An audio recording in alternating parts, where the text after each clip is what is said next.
Hello friends, ನಮಸ್ಕಾರ. ಬೇಸಿಗೆ ಬಂದಿದ ತಕ್ಷಣ ಮಾವಿನಕಾಯಿ ಸೀಸನ್ ಸ್ಟಾರ್ಟ್ ಆಗುತ್ತೆ. ಸೊ ಹಾಗಾಗಿ ಉಪ್ಪಿನಕಾಯಿ ಹಾಕೋದನ್ನು ಮಾತ್ರ ಮರಿಬೇಡಿ. ಸೊ ಇವತ್ತು ನಾನು ನಿಮಗೆ 3 ವೆರೈಟಿನಲ್ಲಿ ಉಪ್ಪಿನಕಾಯಿನ ಮಾಡಿ ತೋರಿಸ್ತಾ ಇದ್ದೀನಿ. ಇದಕ್ಕೆ ಮೊದಲು ಮಸಾಲೆ ಏನೇನು ಬರುತ್ತೆ ಅಂತ ನೋಡೋಣ. ಸೋಂಪು, ಹಿಂಗು, ಧನಿಯಾ, ಜೀರಿಗೆ, ಸಾಸಿವೆ, ಮೆಂತೆ, ಮೆಣಸುಕಾಳು, ಕಾಲಂಜಿ. ಇದು ಕಲೋಂಜಿ ಅಂತ ತುಂಬಾ ಒಳ್ಳೆ ಪರಿಮಳ ಇರುತ್ತೆ. ಹಾಗೆ ನೋಡೋದಕ್ಕೆ ನೋಡಿ ಇದು ಕಪ್ಪಗಿರುತ್ತೆ, ಟೇಸ್ಟ್ ಕೂಡ ತುಂಬಾ ಚೆನ್ನಾಗಿರುತ್ತೆ. ಸೊ ಹಾಗಾಗಿ ಇದು ನೀವು ಉಪ್ಪಿನಕಾಯಿನಲ್ಲಿ ಮರೀದೇ ಹಾಕಿ, ಇದನ್ನು ತುಂಬಾ ಟೇಸ್ಟ್ ಕೊಡುತ್ತೆ. ಮೊದಲು ಒಂದು ಬಾಣಲೆಗೆ ಧನಿಯಾ ಒಂದು 2 ಸ್ಪೂನು 3 ಸ್ಪೂನಷ್ಟು ಧನಿಯಾ ಹಾಕ್ಕೊಳ್ಳಿ. ಜೀರಿಗೆ ಒಂದು 2 ಸ್ಪೂನಷ್ಟು, ಆಮೇಲೆ ಇದು ಸಾಸಿವೆ ಒಂದು 2 ಸ್ಪೂನಷ್ಟು, ಸೋಂಪು 2 ಸ್ಪೂನಷ್ಟು ಹಾಕಿದ್ದೀನಿ.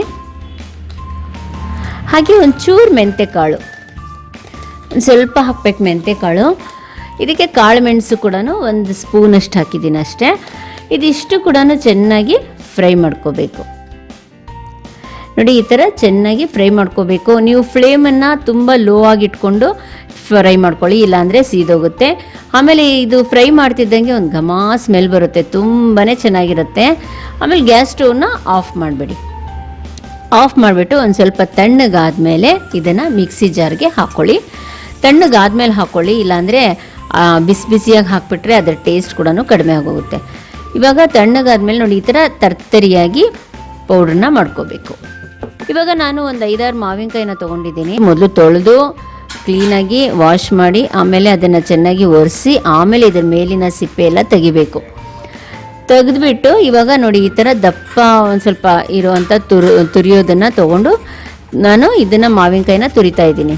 ತುಂಬ ಸಣ್ಣಕ್ಕಿರೋ ತುರಿದ್ಬಿಟ್ರೆ ನಿಮಗೆ ಅದು ಅಷ್ಟು ಚೆನ್ನಾಗಿ ಇರೋದಿಲ್ಲ. ಸೊ ಹಾಗಾಗಿ ಒಂದು ಸ್ವಲ್ಪ ದಪ್ಪ ಇರೋವಂಥದ್ರಲ್ಲೇ ತುರಿರಿ. ಆಮೇಲೆ ಇದು ಕಟ್ಟಿಂಗ್ ಕೂಡ ನೋಡಿ, ಇದು ಉದ್ದುದ್ದು ಕಟ್ ಮಾಡಿದ್ದೀನಿ, ಇನ್ನೊಂದು 1 ಇಂಚಷ್ಟು ಕಟ್ ಮಾಡಿದ್ದೀನಿ. ಇದು ತುರಿದಿರೋವಂಥದ್ದು. ಸೊ ಹಾಗಾಗಿ 3 ವೆರೈಟಿನಲ್ಲಿ ಇವತ್ತು ಉಪ್ಪಿನಕಾಯಿನ ಮಾಡ್ತಾಯಿದ್ದೀನಿ.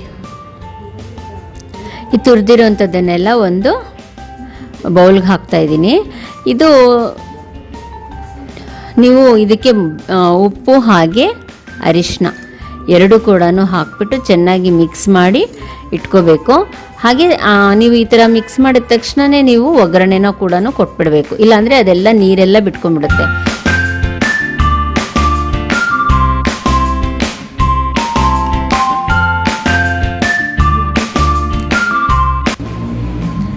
ಹಾಗೆ ನೋಡಿ, ಇದು ಕೂಡ ಅಷ್ಟೇ, ನಾನು ಕಟ್ ಮಾಡಿದ್ನಲ್ಲ 1 ಇಂಚಷ್ಟು ಕಟ್ ಮಾಡಿದ್ದೀನಿ. ಇದು ಕೂಡ ಇದಕ್ಕೂ ಒಂದು ಬೌಲ್ಗೆ ಹಾಕ್ಕೊಂಡು ಉಪ್ಪು ಹಾಗೆ ಅರಿಶಿನ ಹಾಕಿಬಿಟ್ಟು ಒಂದು 5 ನಿಮಿಷ ಇದಕ್ಕೆ ಹಾಗೆ ಬಿಟ್ಟಿದ್ದೆ. ಯಾಕಂದರೆ ಇದರಲ್ಲಿರೋವಂಥ ನೀರಿನ ಅಂಶ ಎಲ್ಲ ಕೆಳಗೆ ಬರಬೇಕು. ಅಂದರೆ ಆ ನೀರಿನ ಅಂಶ ಇದ್ದರೆ ನಿಮಗೆ ಉಪ್ಪಿನಕಾಯಿ ಬೇಗ ಹಾಳಾಗೋಗುತ್ತೆ. ಸೊ ಹಾಗಾಗಿ ಇದಕ್ಕೆ ಈ ಥರ ಮಿಕ್ಸ್ ಮಾಡಿ ಒಂದು 10 ನಿಮಿಷ ನೀವು ಹಾಗೆ ಇಟ್ಬಿಟ್ರೆ ಅದರಲ್ಲಿ ಈ ಮಾವಿನಕಾಯಿನಲ್ಲಿ ನೀರಿನ ಅಂಶ ಎಲ್ಲ ಎಳೆದು ಸಪ್ರೇಟ್ ಮಾಡ್ಕೊ. ನೋಡಿ, ಇದು ಉದ್ದುದ್ದು ಕಟ್ ಮಾಡಿರೋಂಥ ಮಾವಿನಕಾಯಿ. ಇದಕ್ಕೂ ಕೂಡ ಉಪ್ಪು ಹಾಗೆ ಅರಿಶಿನ ಹಾಕ್ತಾಯಿದ್ದೀನಿ. ಹಾಕ್ಬಿಟ್ಟು ಇದನ್ನು ಚೆನ್ನಾಗಿ ಮಿಕ್ಸ್ ಮಾಡ್ಕೋಬೇಕು. ಎಲ್ಲ ಕಡೆನೂ ಚೆನ್ನಾಗಿ ಅರಿಶಿನ ಉಪ್ಪೆಲ್ಲ ಮಿಕ್ಸ್ ಆಗಬೇಕು. ಆಮೇಲೆ ಇದನ್ನು 10 ನಿಮಿಷ ಹಾಗೆ ಬಿಟ್ಬಿಡಬೇಕು. ಇದು ತುರಿದಿದ್ನಲ್ಲ, ಇವಾಗ ಇದಕ್ಕೆ ಕಲೋಂಜಿ ಸೀಡ್ಸ್ ಇತ್ತಲ್ಲ ಅದನ್ನು ಮಿಕ್ಸ್ ಮಾಡಬೇಕು. ಒಂದು 2-3 ಸ್ಪೂನಷ್ಟು ಹಾಕಿ, ತುಂಬಾ ಸ್ಮೆಲ್ ಚೆನ್ನಾಗಿರುತ್ತೆ. ಇವಾಗ ಹಾಕಿದ ಮೇಲೆ ತಕ್ಷಣ ಇದಕ್ಕೆ ಒಗ್ಗರಣೆ ಕೊಡಬೇಕು. ಅಂದರೆ ನಮ್ಮ ಮಸಾಲೆ ಕೂಡ ರೆಡಿಯಾಗಿದೆ. ಒಂದು ಸ್ವಲ್ಪ ಎಣ್ಣೆ ಜಾಸ್ತಿನೇ ಹಾಕ್ಕೊಳ್ಳಿ, ಕಡಿಮೆ ಇದ್ದರೂ ಕೂಡ ಆಮೇಲೆ ಕೂಡ ಬಿಸಿ ಮಾಡಿ ಹಾಕ್ಕೋಬೋದು. ನೋಡಿ, ಎಣ್ಣೆ ಚೆನ್ನಾಗಿ ಕಾದ್ಮೇಲೆ ನೀವು ಗ್ಯಾಸ್ ಸ್ಟವ್ನ ಆಫ್ ಮಾಡಿಬಿಟ್ಟು ಇದಕ್ಕೆ ಹಿಂಗು, ಆಮೇಲೆ ನಾವು ರುಬ್ಬಿ ಇಟ್ಕೊಂಡಿದ್ವಲ್ಲ, ಪೌಡ್ರ್ ಮಾಡಿದ್ವಲ್ಲ, ಆ ಮಸಾಲೆ ಪೌಡ್ರನ್ನ ಹಾಕಿದ್ದೀನಿ. ಇದಕ್ಕೆ ಖಾರದ ಪುಡಿ ಕೂಡ ಆ್ಯಡ್ ಮಾಡಬೇಕು. ಒಂದು 3 ಸ್ಪೂನಷ್ಟು ಖಾರದ ಪುಡಿನ ಆ್ಯಡ್ ಮಾಡಿದ್ದೀನಿ. ಇದು ತುಂಬ ಕೆಂಪಗಿರುವಂಥ ಖಾರದ ಪುಡಿ. ಸೊ ಹಾಗಾಗಿ ಇದು 3 ಕೂಡ ಚೆನ್ನಾಗಿ ಮಿಕ್ಸ್ ಮಾಡಬೇಕು. ಗ್ಯಾಸ್ ಸ್ಟವ್ ಆಫ್ ಆಗಿರೋದ್ರಿಂದ ಒಂದು ಸ್ವಲ್ಪ ಬಿಸಿ ಇರುತ್ತೆ ಎಣ್ಣೆ, ಬಟ್ ತುಂಬ ಬಿಸಿ ಇದ್ದರೆ ಸೀದೋಗುತ್ತೆ. ಸೊ ಹಾಗಾಗಿ ಗ್ಯಾಸ್ ಸ್ಟವ್ನ ಆಫ್ ಮಾಡಿ ಒಂದು ಸ್ವಲ್ಪ ತಣ್ಣಗಾದ್ಮೇಲೆ ನೀವು ಈ ಮಸಾಲೆ ಪೌಡ್ರನ್ನೆಲ್ಲ ಹಾಕಬೇಕು, ಆವಾಗ ಇದು ಸೀದೋಗಲ್ಲ. ಇವಾಗ ಇದು ಚೆನ್ನಾಗಿ ಮಿಕ್ಸ್ ಮಾಡಿದ್ಮೇಲೆ ಇವಾಗ ನಾವು ತುರಿದು ಇಟ್ಕೊಂಡಿರೋಂಥ ಮಾವಿನಕಾಯಿಗೆ ಈ ಒಗ್ಗರಣೆನ ಹಾಕಿ ಚೆನ್ನಾಗಿ ಮಿಕ್ಸ್ ಮಾಡಬೇಕು. ಇನ್ನು ಬಿಸಿ ಬಿಸಿಯಾಗಿದೆ ಎಣ್ಣೆ, ಆದರೂ ಕೂಡ ತುಂಬಾ ಟೇಸ್ಟಿಯಾಗಿರುತ್ತೆ ನೋಡಿ. ಈ ಥರ ಚೆನ್ನಾಗಿ ಮಿಕ್ಸ್ ಮಾಡಿ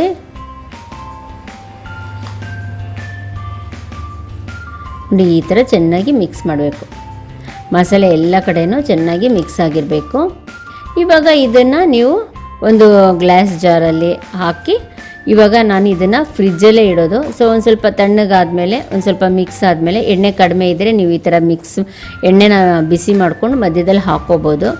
ಹಾಕ್ಬಿಟ್ಟು ಮತ್ತೆ ಈ ತುರಿದಿರೋಂಥದ್ದೆಲ್ಲ ಫುಲ್ ಕಂಪ್ಲೀಟಾಗಿ ಹಾಕ್ಬಿಟ್ಟು ನೀವು ಇದನ್ನು ಒಂದು ಸ್ವಲ್ಪ ಒಂದು ದಿನ ಬೇಕಾದರೆ ನೀವು ಹಾಗೆ ಬಿಸಿಲಲ್ಲಿ ಇಡ್ಬೋದು. ಆಮೇಲೆ ಅದನ್ನು ತೆಗೆದು ನಾನು ಫ್ರಿಜ್ಜರಲ್ಲಿ ಇಟ್ಬಿಡ್ತೀನಿ.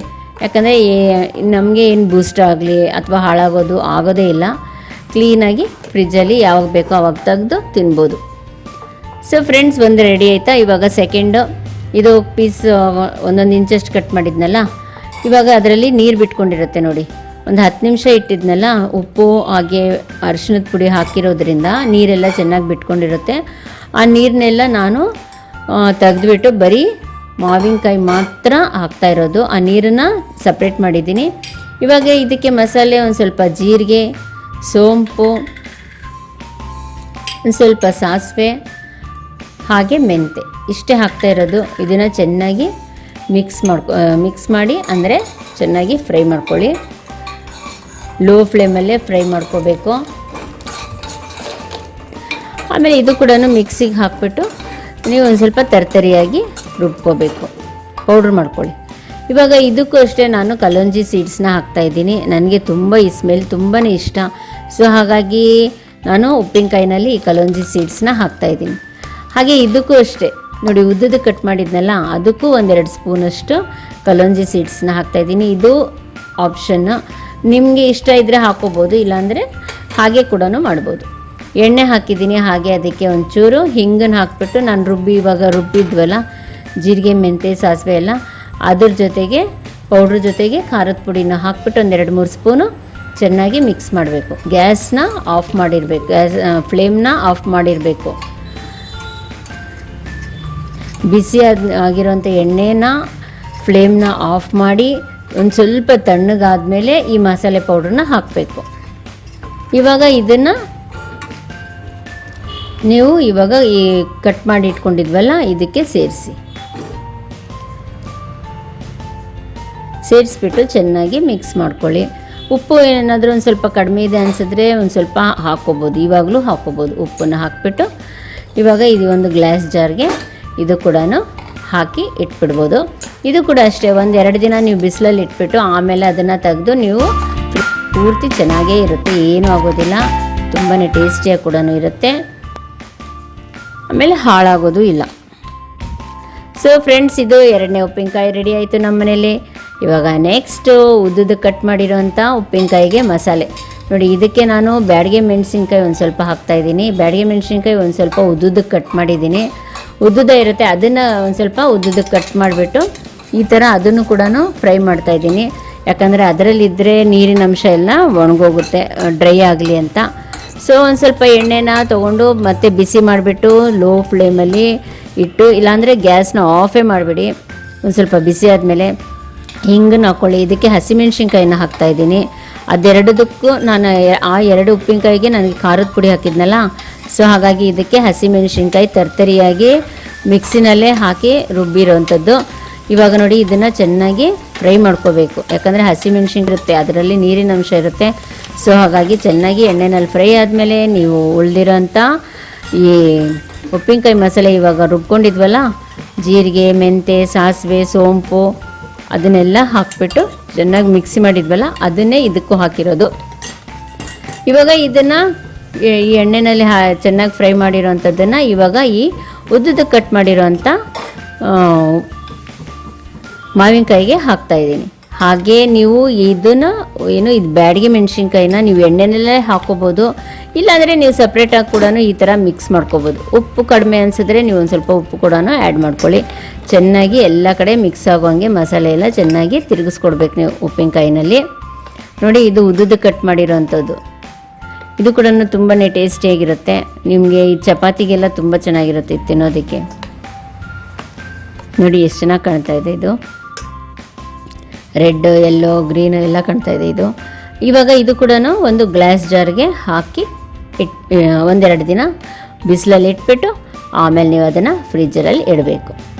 ಸೊ ಹಾಗಾಗಿ 1 ವರ್ಷ ಪೂರ್ತಿ ಏನು ಕೆಡೋದಿಲ್ಲ, ತುಂಬಾ ಟೇಸ್ಟಿಯಾಗಿರುತ್ತೆ.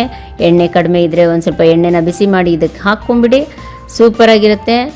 1 ವರ್ಷ ಪೂರ್ತಿ ಬರುತ್ತೆ, ಏನೂ ಆಗೋದಿಲ್ಲ. ಸೊ ಫ್ರೆಂಡ್ಸ್ ನೋಡಿ, ಈ ಥರ 3 ವೆರೈಟಿನಲ್ಲಿ ಉಪ್ಪಿನಕಾಯಿನ ಮಾಡಿದ್ದೀನಿ. ನೀವು ಕೂಡ ಈ ಸಮ್ಮರಲ್ಲಿ ಟ್ರೈ ಮಾಡಿ. ಬೇಕಾದಷ್ಟು ಮಾವಿನಕಾಯಿ ಸಿಗ್ತಾ ಇದೆ, ನೀವು ಕೂಡ ಮಾವಿನಕಾಯಿ ಪಿಕಲ್ಸ್ನ ಮಾಡಿಟ್ಕೊಳ್ಳಿ. Thank you.